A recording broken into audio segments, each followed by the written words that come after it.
Well, I appreciate that. Thank you.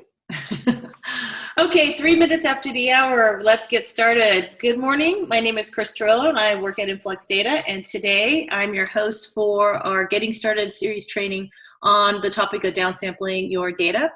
Our trainer today is David Simmons, and he is our Senior Developer Evangelist at InfluxData, focused on all things IoT. But today's training is not focused singularly on IoT. It's really about how to be able to downsample your data across the various components of the tech stack.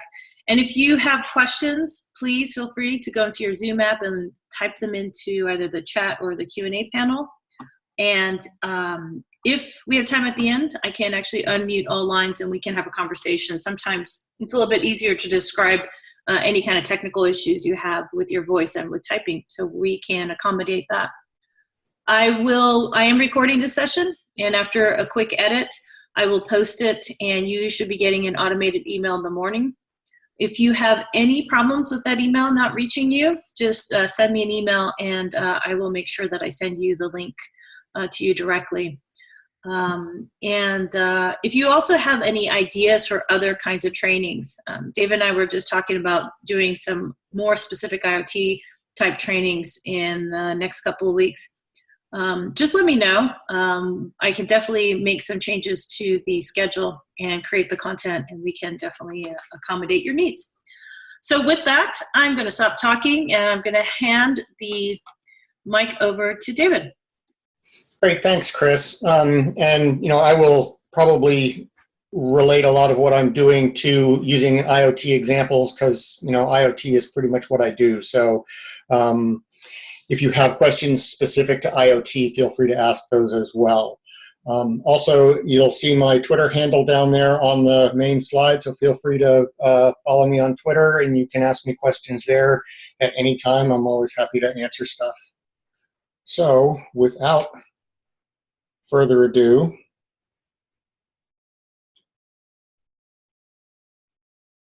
we're going to talk a little bit about what is downsampling, because some people may or may not know what it is, about why you want to do it, and there's a lot of reasons why people want to downsample their data, and then we're going to talk about actually how to do it with InfluxData, and there's a couple of ways to do it, and we'll cover both of those. One is with continuous queries, and one is with Kapacitor, and actually there's some sub areas in there that we'll use as well. So we'll go through sort of all of this, including some examples. So the textbook definition of what is downsampling is basically reducing the sampling rate of your data, and that can be useful for a lot of reasons. But initially you're probably going to sample your data at a very high rate, and as time goes on, you may want to find ways to reduce that sampling rate. So here's a look at some full resolution data, and you can see that there's some interesting spikes in the data here, right?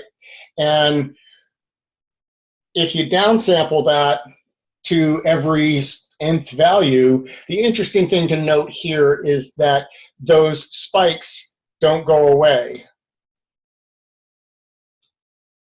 Not sure what happened to my presentation.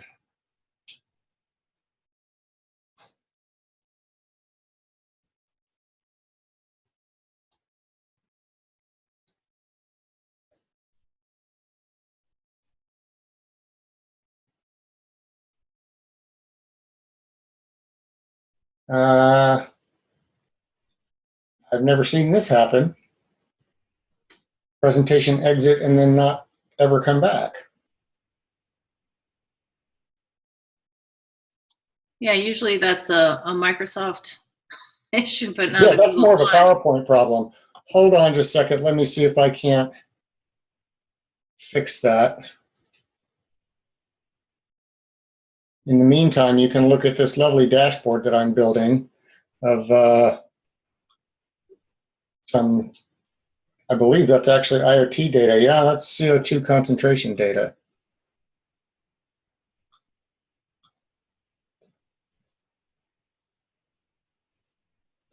So I'm going to attempt to get this presentation to come back.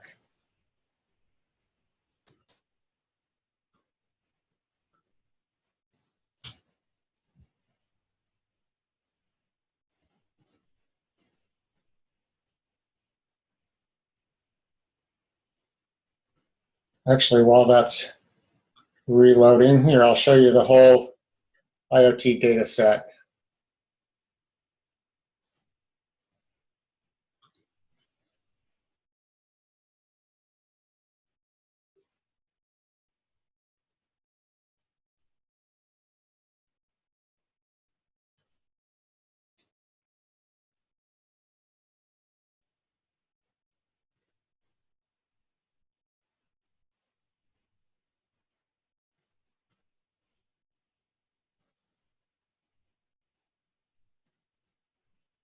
There we go.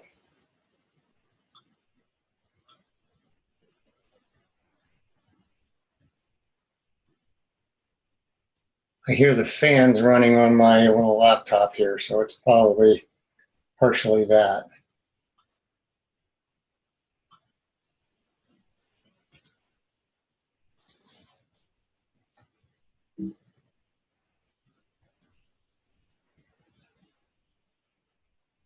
There we go.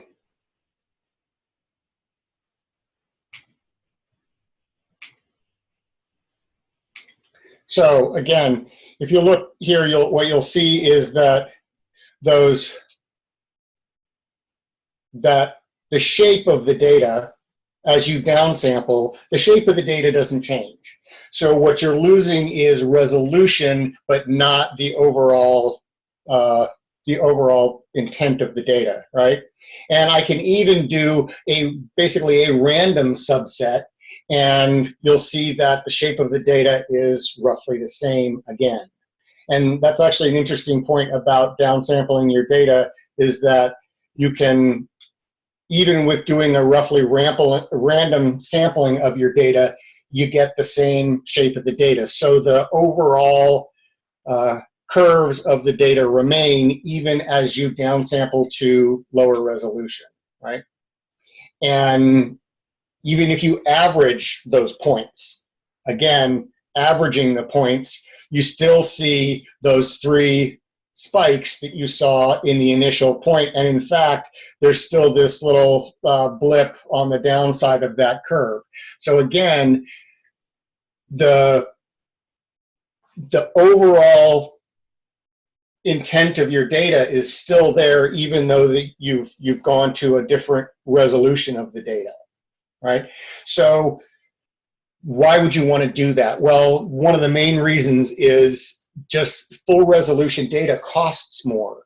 It costs more in disk storage, it costs more in network to transmit, it costs more in CPU power, and all of that translates into dollars.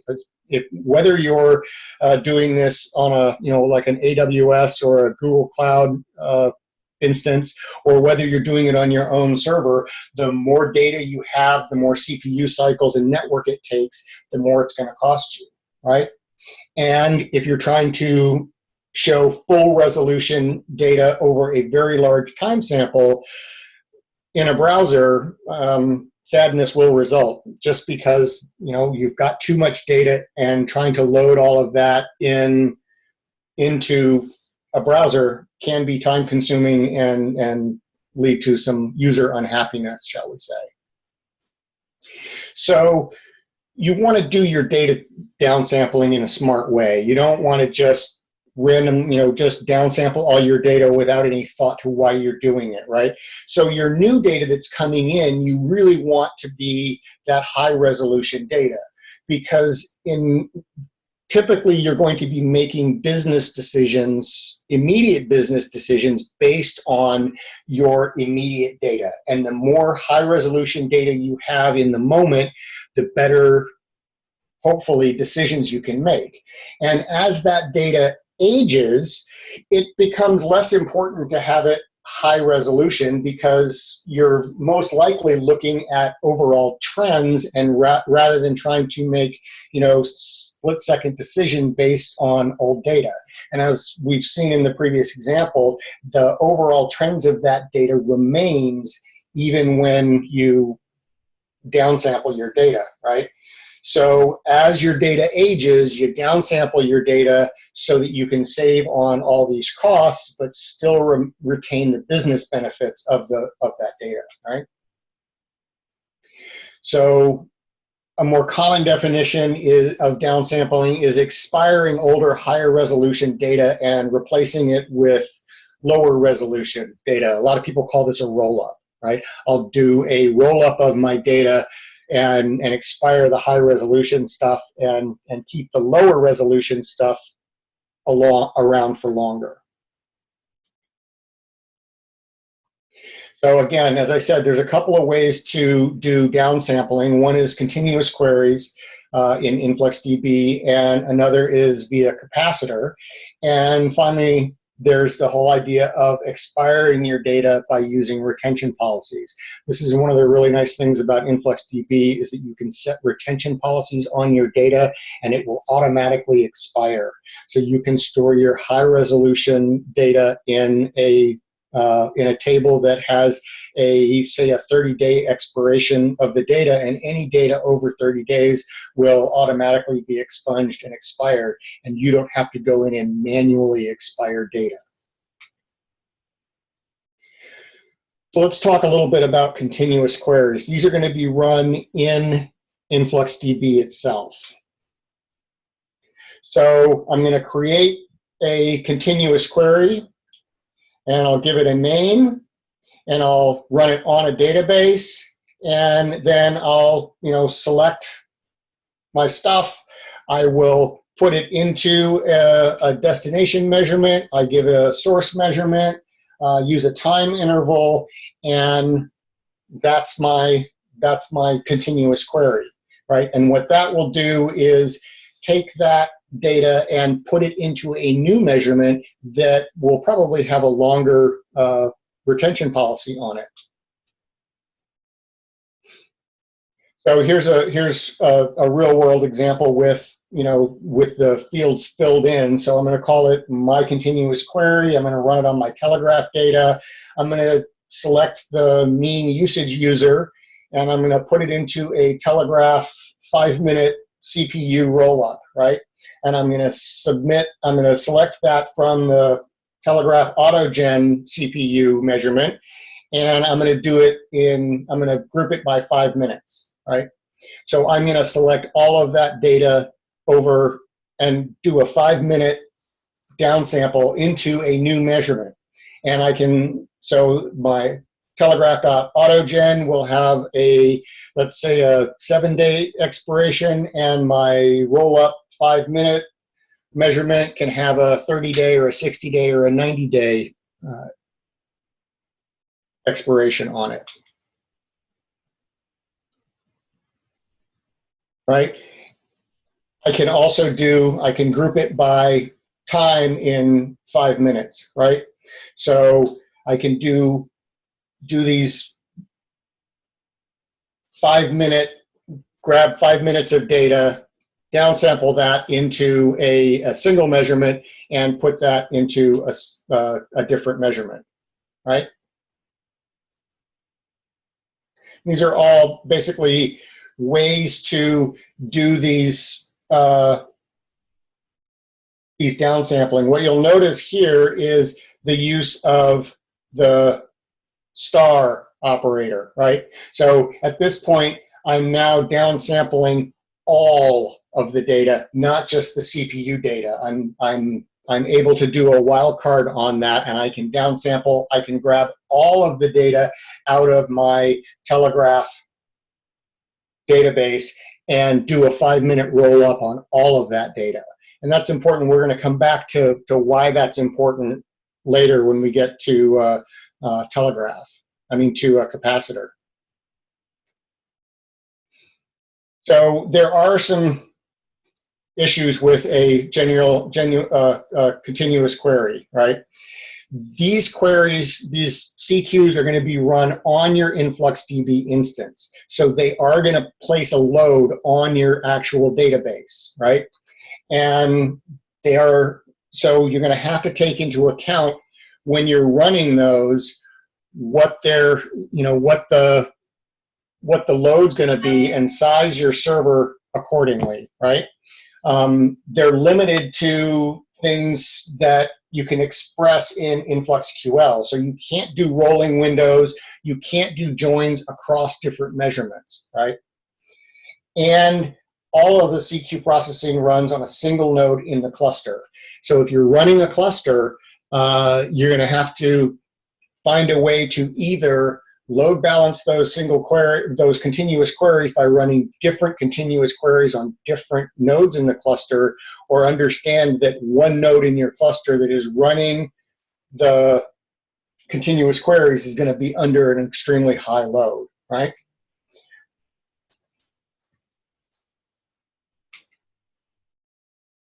So now let's look at how you can do these queries using Kapacitor. Now, Kapacitor, as I said, there's some subsets of ways to do this in Kapacitor. One is running batches. You can do it as batching or streaming. So the batching queries InfluxDB on a periodic basis, loads a bunch of data in. It doesn't buffer that data in RAM, but by doing that, it does place a query load on InfluxDB. So every time your Kapacitor script runs, it's going to put a load on the InfluxDB node as it runs that query to get data out of InfluxDB, right?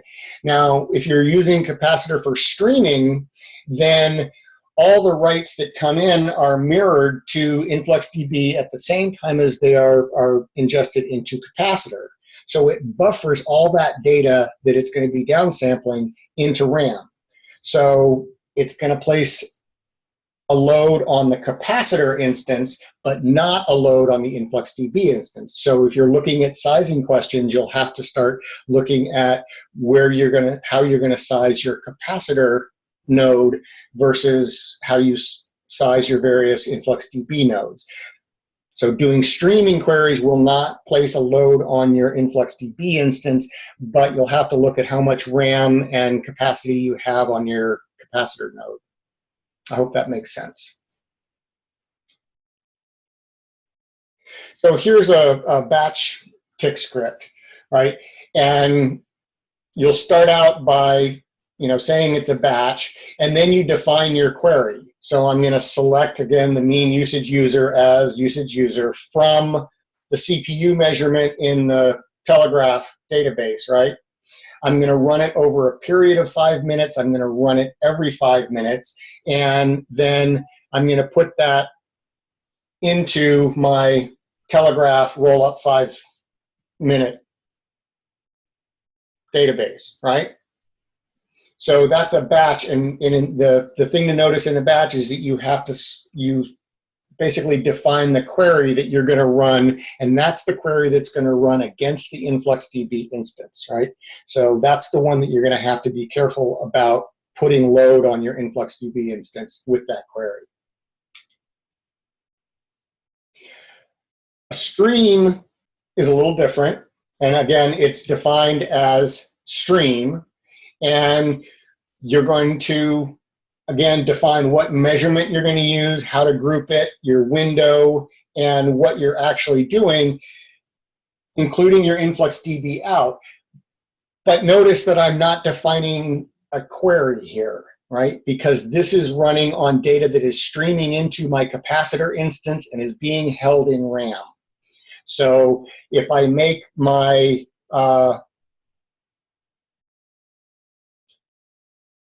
my period here very large, then that's going to require a large amount of RAM in order to hold that much data in RAM to be able to have that amount of data available to run that streaming query, right?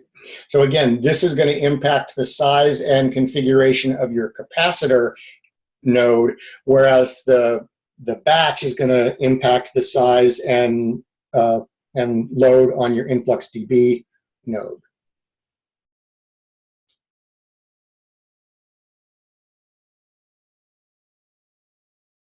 And here's a rolling window where I'm defining the window, and again, I'm looking at a 25-minute period every 5 minutes. So that's going to, again, as I said, put an additional load on the Kapacitor instance, because you're going to have that much data cached in RAM in order to be able to run that.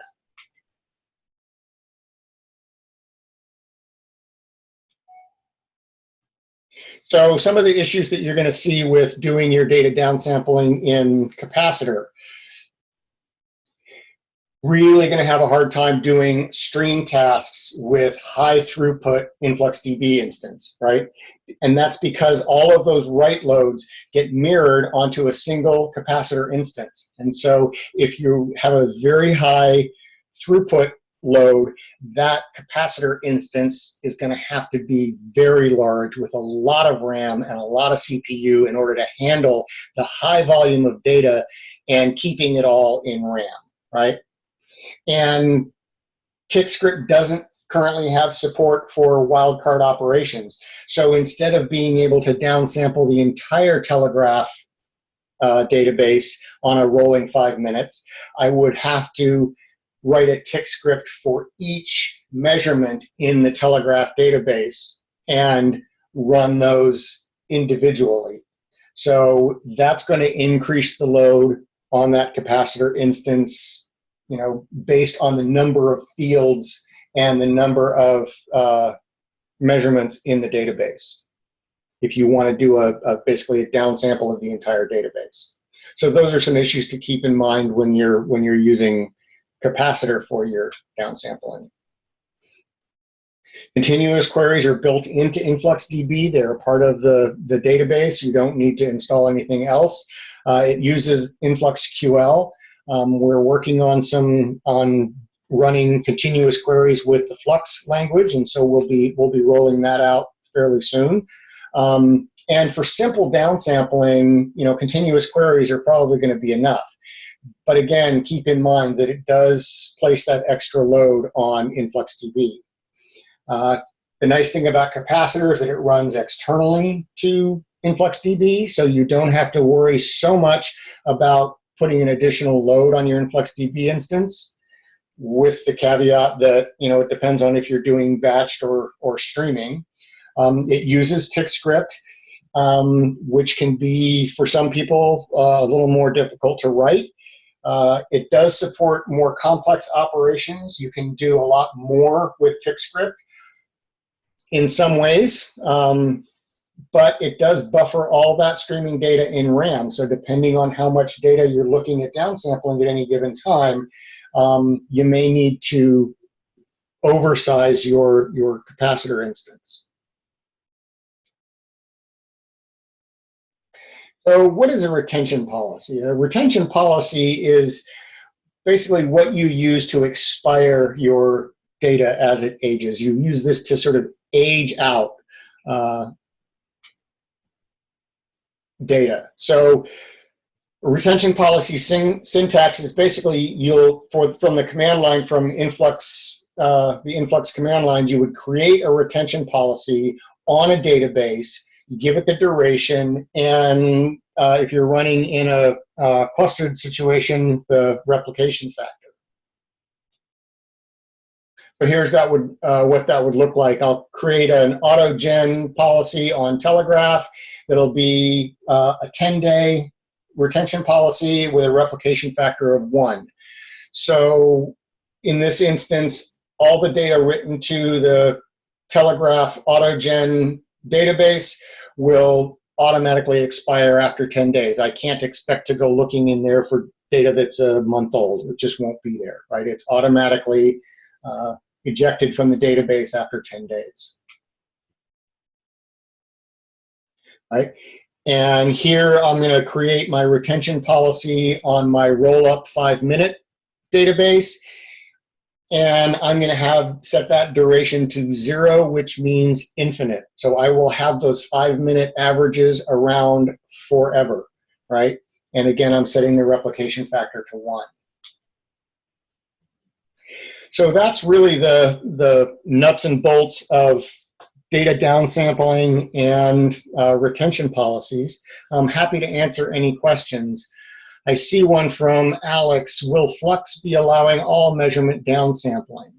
And unfortunately, I don't know the answer to that question just yet. I believe the answer to that is yes, but I will have to check on that. We're doing a lot of things in Flux to basically allow you to be much more flexible in what you do with your queries. So I'm leaning towards yes on that one. I just have to check. All right, so we will leave the lines open for a few minutes. Downsampling can be easy, but it can also be a little bit tricky, so we'll let that soak in a little bit. And if you guys have any questions, please don't feel shy, and you don't have to be limiting your questions just to the topic of today. Any questions that you might have about the TIC stack, please put them in to the Q&A or the chat panel, and we'd be happy to answer them for you guys. Right. Or we can ask you guys questions, and you guys can answer them too. We're fine to go either way.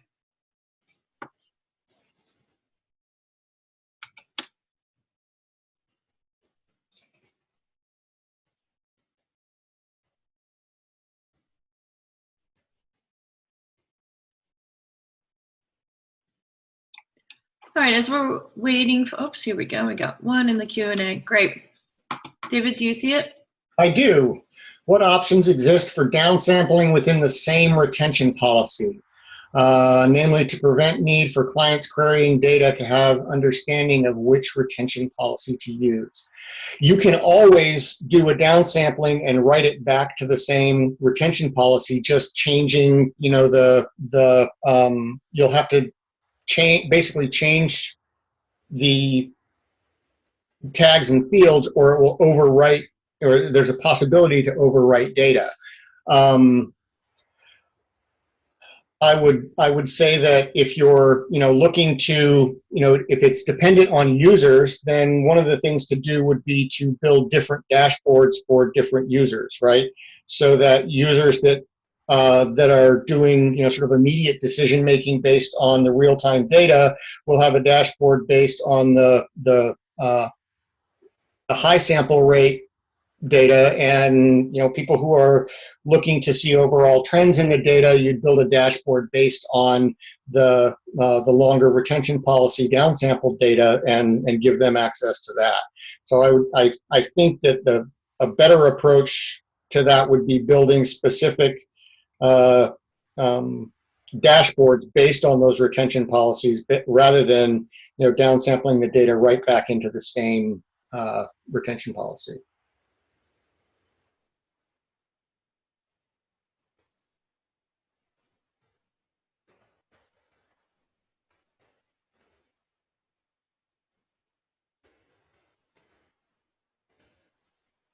How do you recommend downsampling large historical data sets? That's a tricky question. That's one of those things that if you haven't been doing downsampling, you know, all along, and you want to start doing downsampling now, you're probably going to want to write some batch downsampling scripts to go back and sort of run them one time, not as continuous queries, but go and run those queries on small subsets of that historical data, right? And just keep moving that window of data that you're grabbing until you have chunked through all of the historical data. That's probably going to be the best approach to that, just so that you don't overwhelm your database with this gigantic query all at once, selecting, you know, 6 years worth of data and then trying to do 5-minute averages on it. You might be better to select, you know, 30 days worth of data, do it in 30-day chunks, and do your 5-minute averages on the 30 days of data, and then move on to the next 30 days sort of thing, right?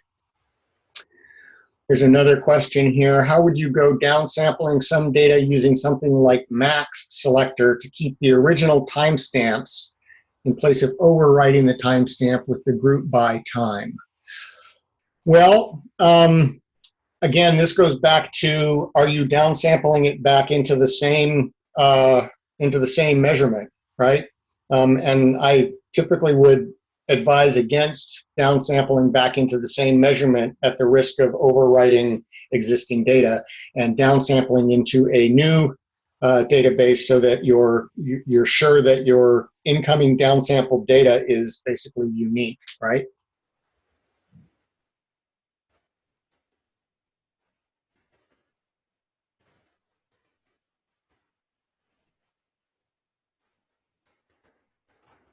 You also have a question in the chat from Catherine.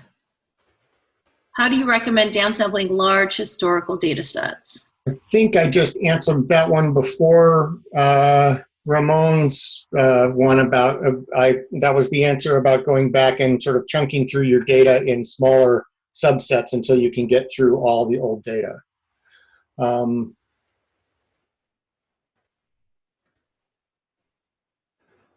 Another question from Simon, how would you downsample into a new measurement the count of distinct occurrences of a tag, say count distinct customer ID?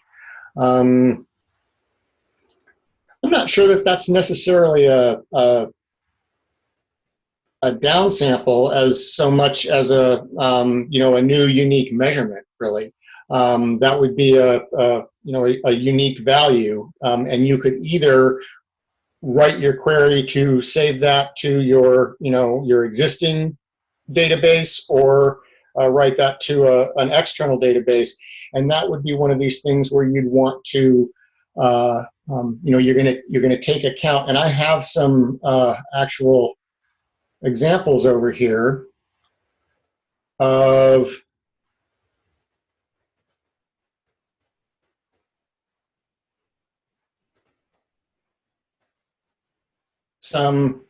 doing something similar where I'm doing some data analysis, and it's in a stream, and then I'm writing that data back to a different database as a measurement, right? So I'm keeping the results of my data calculation in a different database. And I can go and look at that in my derived IoT data, and I can see there's the change. So what I've been doing is taking that data, calculating the change over time, and then taking that change amount and writing it back to a different measurement. I'm also keeping the max value and the min value, right? And they actually happen to be almost exactly the same, because my change value is so small, right?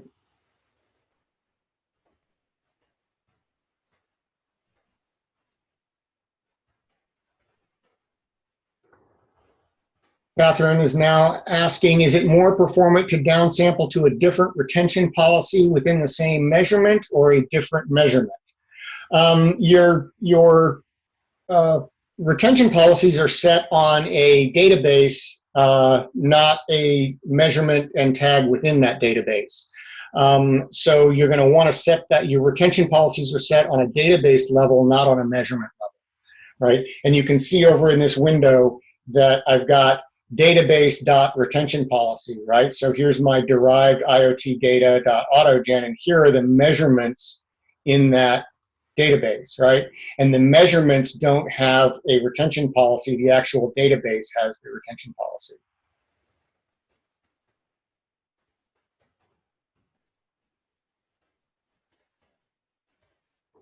So Ramon has a follow-up.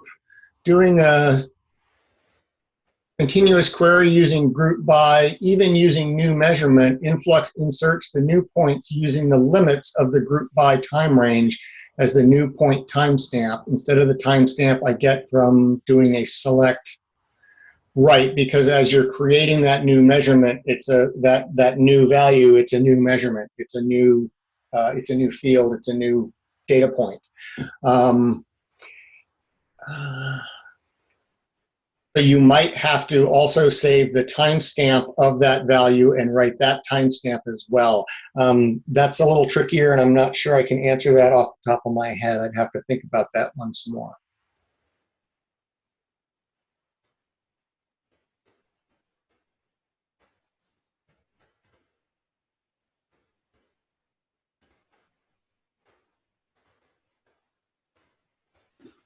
All right, well, we'll keep the lines open. These were good. These, it can get a little bit tricky.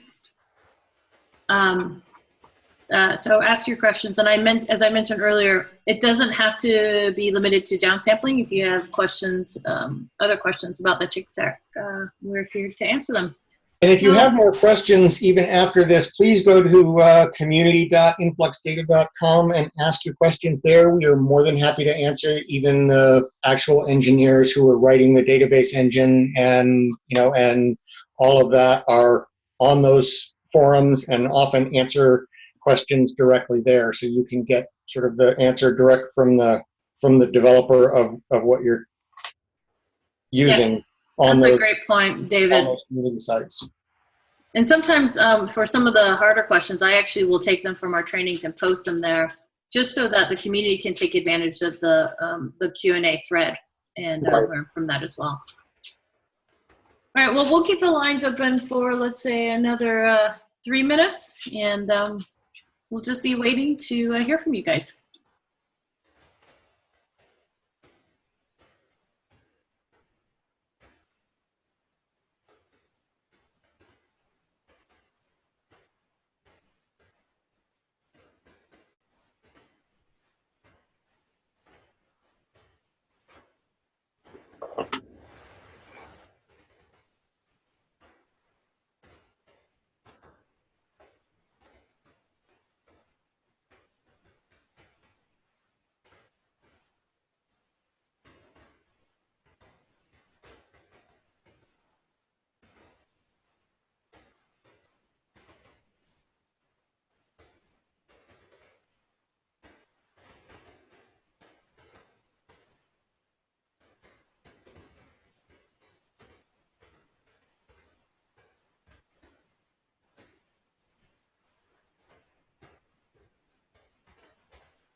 Awesome. Rick said, thank you for the presentation.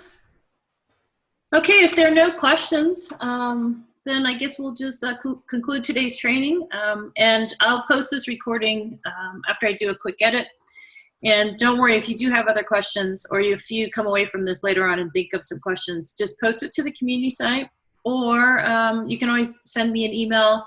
And then what I typically will do is, if it's super easy, I'll answer it. But if it's something that I think the community can benefit from, I will post it to the community site. So everyone, please check there on all questions pertaining to downsampling, and you'll be able to see even the question that I posted. All right, cool, awesome. Thanks, everybody. And we wish you great success with your projects using InfluxDB. Bye-bye. Bye.